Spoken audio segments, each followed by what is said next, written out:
Here are the top stories this hour. Death toll surpasses 11,000 in Libyan floods. 2 killed after migrant bus crash in northern Italy. Plus, authorities to help rebuild 50,000 damaged homes after Morocco earthquake. Welcome to the World News on VOP TV. I'm Joy Adesuwa Iramoseli. Libyan authorities have blocked entry to the flood-stricken eastern city of Derna to allow search teams look through mud and wrecked buildings for 10,100 missing people as the known death toll rose to 11,300. The disaster occurred after 2 dams collapsed in heavy rains and sent a massive flood gushing into the Mediterranean city early on Monday, underlined both the storm's intensity and Libya's vulnerability. Since 2014, the oil-rich state has been split between rival governments in the east and west, backed by various militia forces and international patrons. According to Eastern Libyan Emergency Service Director General Salam Al-Fegani, Derna is being evacuated and only search and rescue teams would be allowed to enter. The disaster has brought rare unity as government agencies across Libya's divide rush to help the affected areas, with the first aid convoy arriving in Derna on Tuesday evening. Relief efforts have been slowed by the destruction after several bridges that connected the city were destroyed. The Libyan Red Crescent disclosed that as of Thursday, that 11,300 persons in Derna had died and another 10,100 were reported missing. Mediterranean storm Daniel also killed about 170 people elsewhere in the country. Eastern Libya's health ministry, Othman Abdel Jalil, has said the burials so far were in mass graves outside Derna and nearby towns and cities. Soon after the storm hit the city on Sunday night, residents said they heard loud explosions when the dam outside the city collapsed. Floodwaters gushed down the Wadi Derna, a valley that cuts through the city, crashing through the buildings and washing people out of the sea. Meanwhile, Moroccan authorities have announced plans to fund the rebuilding of about 50,000 homes damaged by last week's earthquake. They will provide more than $13,000 for the reconstruction of homes which have been completely destroyed and $8,000 for those with partial damage. Residents will meanwhile be given temporary shelters equipped to withstand cold weather, and each household will receive a grant of $3,000. The exact number of people left homeless is still not known. Nearly 3,000 people have been confirmed dead and more than 5,000 injured in the 6.8 magnitude earthquake. A bus transferring dozens of migrants from the tiny island of Lampedusa to the North Piedmont region crashed with a truck, killing the 2 drivers and wounding 25 people on Thursday night. Authorities disclosed that the accident happened on the highway close to Rome, while the migrants who had arrived in Lampedusa were transferred to reception centers in the north. 2 of the migrants were severely wounded, while the others were only lightly injured. The crash happened amid an emergency situation in the southern island of Lampedusa, where thousands of migrants disembarked in the past few days after surviving dangerous crossings in an attempt to reach Europe's shores. The Lampedusa reception center was overwhelmed as authorities worked to transfer to the mainland thousands of people who arrived on small and fragile boats. The Red Cross stated that there were still 4,200 migrants at the center out of 6,800 who reached the tiny tourist island in the flotilla of some 120 boats that set out from Tunisia. Italy recently signed a repatriation agreement with Tunisia to send back Tunisians found ineligible for asylum, but not with most of other countries whose migrants come to Italy. According to the Interior Ministry, nearly 126,000 migrants reached Italy by sea this year as of Thursday, nearly double the number as at the same time last year. North Korean leader has peered into a cockpit of Russia's most advanced fighter jet as it toured an aircraft factory on an extended and rare foreign trip that has raised concerns about banned weapons transfer deals between increasingly isolated countries. Since entering Russia aboard his armored train on Tuesday, Kim Jong-un has met President Vladimir Putin to visited weapons and technology sites, underscoring deepening ties between the nations locked in separate confrontations with the West. Foreign governments and experts speculate Kim will likely supply ammunition to Russia for its war effort in Ukraine in exchange for receiving advanced weapons or technology from Russia. Earlier on Friday, Russia's state news published video showing Kim's train pulling into a station in the far eastern city of Komasmov, Amur, and Kim's convoy sweeping out of the station shortly afterwards. Later, the region's governor posted on social media pictures showing Kim at the aircraft factory looking at the Su-57, Russia's most sophisticated fighter jet, and shaking hands with a pilot. One photo showed a demonstration flight of a Su-35, another Russian fighter jet manufactured at the plant. Putin told Russian media after he met with Kim that Kim is to travel next to Vladivostok to view Russia's Pacific Fleet, a university, and other facilities. Meanwhile, North Korea leader Kim Jong-un's visit to Russia's core defense facility came after both sides agreed on Wednesday to boost their military cooperation that would significantly aid their battle against the West. The core of the cooperation is most likely to be Russia's weapons technology transfer in exchange for North Korea's conventional ammunition. The cementing of such a trade deal puts the U.S. at risk in its attempt to curb Russia's aggression on Ukraine, potentially prolonging the war and containing North Korea's nuclear pursuit to enhance nuclear capabilities. In response, the U.S., South Korea, and Japan are reinforcing security cooperation to confront the latest development that could threaten their interests. Top security aides of the three, the U.S. National Security Advisor Jake Sullivan, South Korea's National Security Office Director Cho Ta-yong, and Japan's National Security Secretariat Secretary General Akiba Takeo, vowed to further consolidate their ties to jointly counter the possible Moscow-Pyongyang military cooperation. Meanwhile, the U.S. South Korea held discussions under the Extended Deterrence Strategy and Consulting Group in Seoul on Friday, where vice foreign and defense ministers from both sides discussed practical ways to curb heightened security risk for the allies, including the latest posed by the high-stake Kim-Putin summit. The RIMAC and EDSCG meeting represent an elevated level of cooperation among democracies, underscored by a heightened call for strong trilateral collaboration. Still in Korea, the South's ruling and main opposition party lawmakers are planning to introduce a special act to ban the consumption of dog meat after facing global calls to halt consumption of the animals. The main opposition Democratic Party, which holds a majority in parliament, proposed on Thursday to legislate the act during the last regular session of the parliament, which ended on December 9. Lawmakers from President Yoon Suk-yeol's Conservative People Party are also on board, bringing enough votes to pass a measure despite the opposition of farmers who raise dogs for consumption. South Korea is one of several nations where dog meat is consumed and has faced international criticism for parts of the trade that include killing the animal through burgeoning, hanging, and electrocution. According to forecasters who are warning parts of coastal New England to experience tropical storm conditions by the afternoon. Hurricane Lee was moving north over the western Atlantic early on Friday.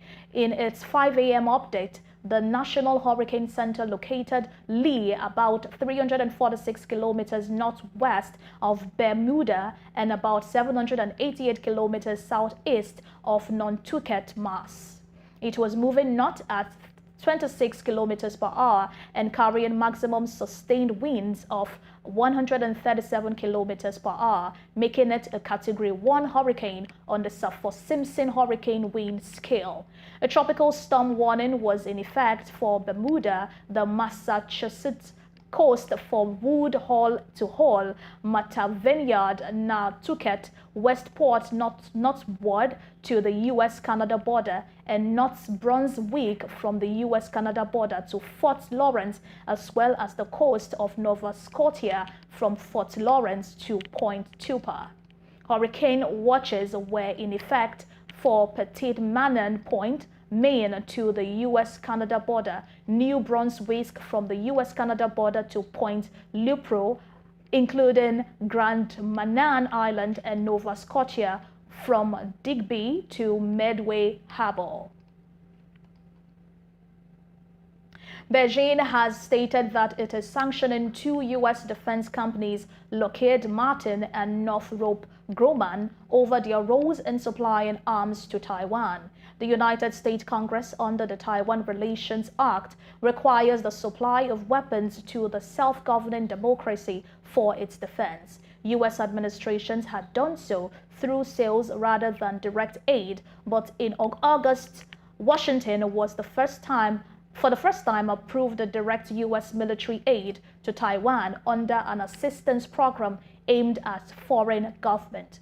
Chinese Foreign Ministry spokeswoman Mao Ning disclosed at a regular press briefing that despite China's firm opposition, the U.S. government is determined to provide weapons to Taiwan, seriously harming China's sovereignty and security interests and going further and further on the wrong and dangerous road of arming Taiwan. She mentioned further that Lockheed Martin was the prime contractor in U.S. arms sales to Taiwan that took place on August 24, and that Northrop Grumman had taken part in sales many times.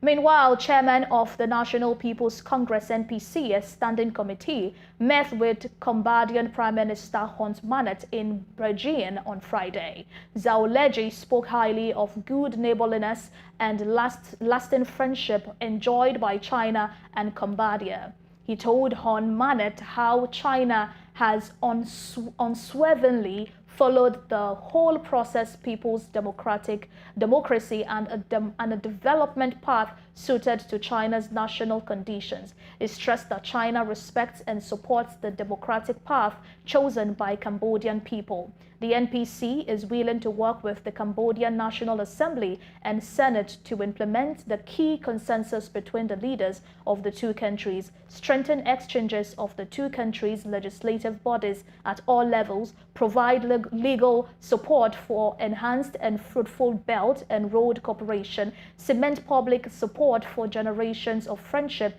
and push for greater development of China-Cambodia Comprehensive Strategy Partnership, said Zhou. Hun Manet expressed his gratitude to the Chinese government and people for their long-term valuable support for Cambodia's economy and social development. He mentioned that the new Cambodian government will continue to firmly pursue a friendly policy towards China, deepen practical cooperation with China in various fields, and consolidate the building of a Cambodian-China community with a shared future. In the same vein, the leaders of China and Zambia have announced an upgrading of their relationship to a comprehensive strategy cooperative partnership as the world's second-largest economy forges deeper ties with the Global South.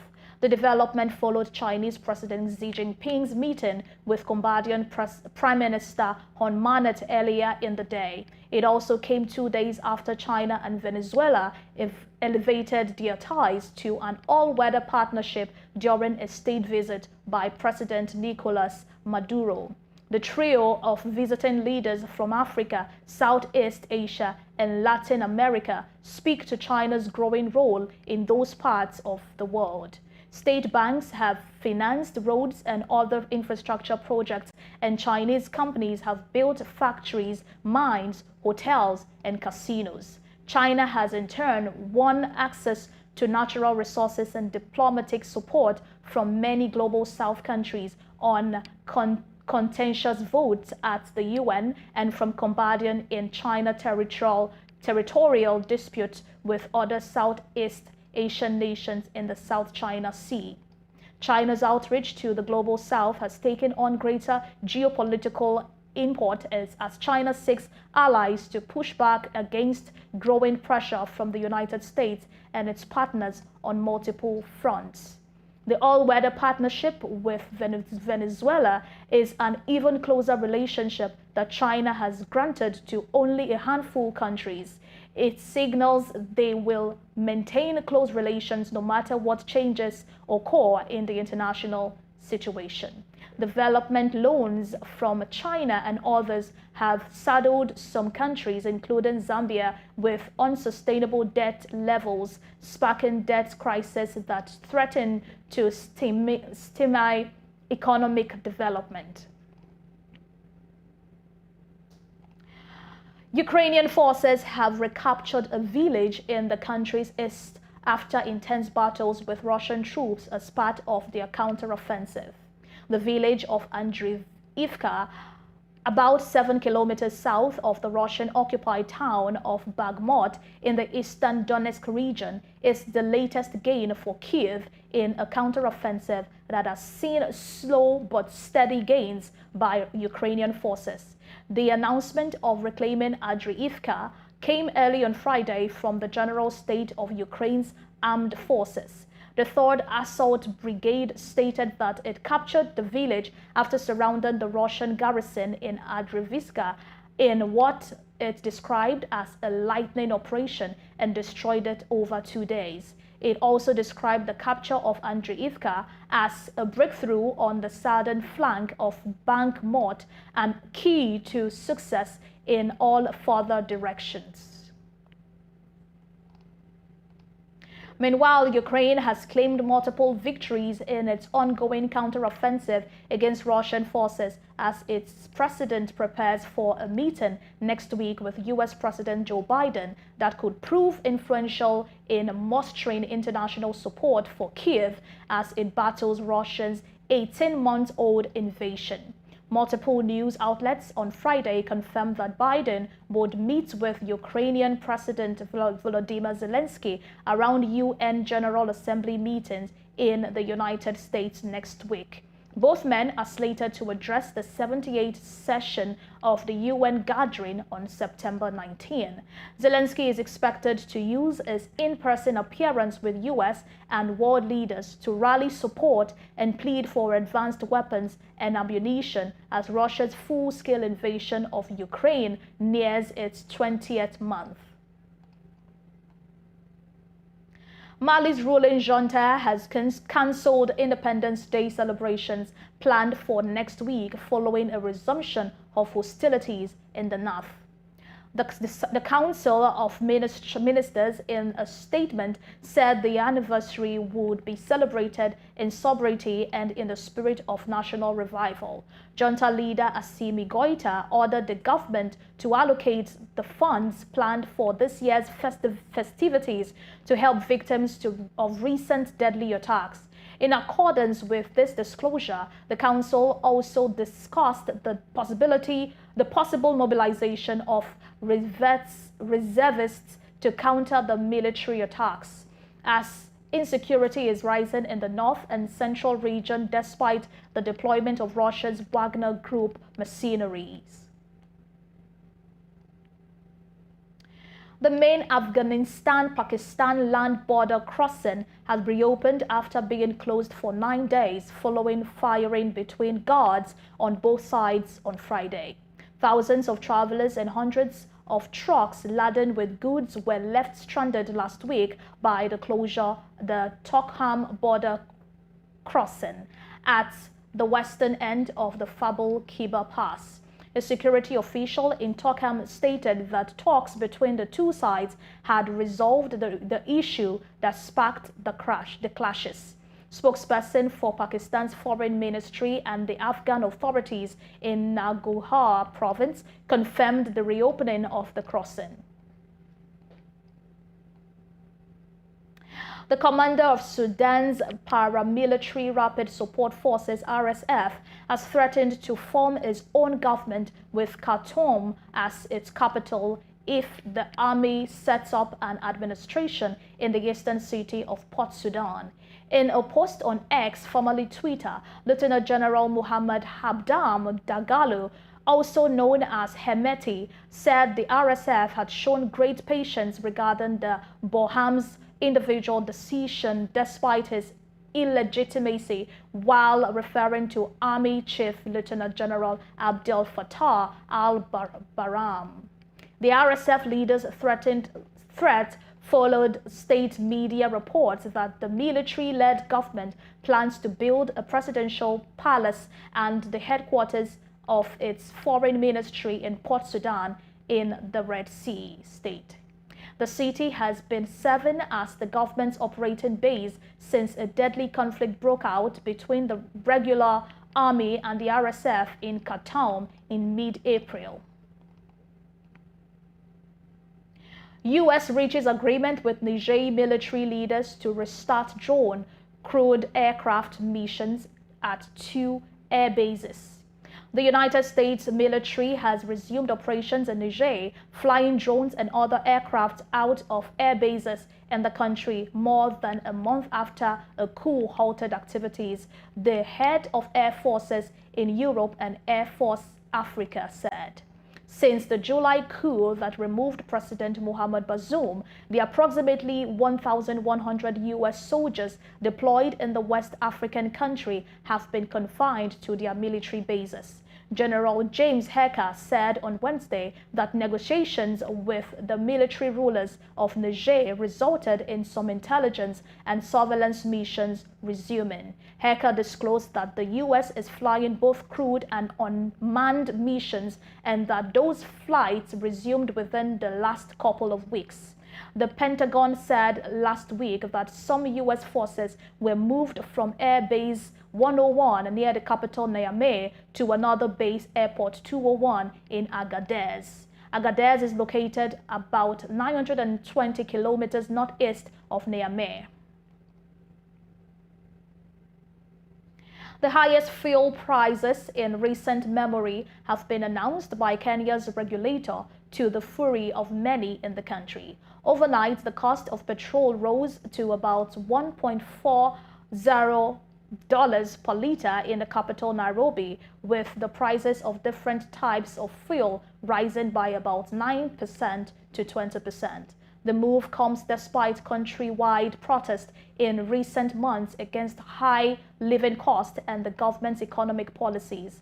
David Indi, the chief economic advisor, disclosed on X, formerly Twitter, that it's going to be painful and it may not work, adding that he was not going to sell false hope to Kenyans. Both Indi and the fuel prices have been trending topics on social media. President Ruto removed fuel subsidies when he came into office last September.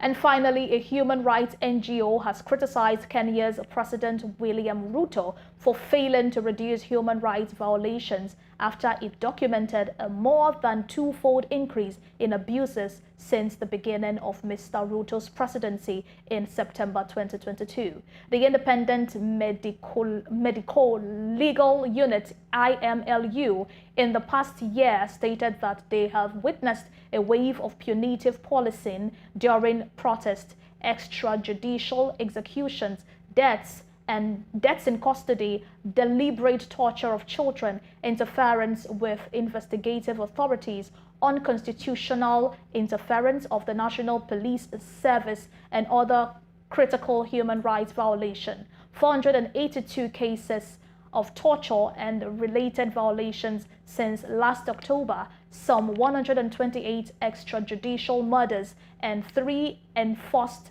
disappearances. It says the victims are overwhelmingly young males, with minors aged 17 or younger accounting for 44 cases. The organization said that the data implies that the president's efforts to address police abuse and protect urban youth have fallen short. President Ruto has repeatedly promised to abolish extrajudicial killings.